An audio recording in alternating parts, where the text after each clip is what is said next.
Riconoscimento dello status di comunità marina lo avevano richiesto i sindaci della Costa Veneta e la Commissione Cultura e Turismo del Consiglio regionale lo ha approvato all'unanimità con una risoluzione presentata a margine di una visita programmata dai consiglieri regionali della stessa Commissione a Cavallino Treporti. Questo è un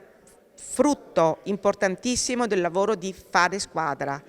Non possiamo però tralasciare le problematiche che sono tuttora aperte, come il grande problema della viabilità, che non va sottovalutato e che credo la città metropolitana dovrebbe prendere in seria considerazione. La legislazione italiana, pur avendo istituito da oltre 70 anni le comunità montane, riconoscendone la particolarità gestionale e amministrativa, ha lasciato un vuoto che ha di fatto penalizzato quelle costiere. Una nuova legge potrebbe dare ai sindaci strumenti per intervenire su sicurezza e ordine pubblico, nella gestione dei rifiuti e delle acque e del demanio marittimo, con attività di contrasto all'erosione delle coste, a tutela del territorio rivierasco. Ho pensato di proporre alla Commissione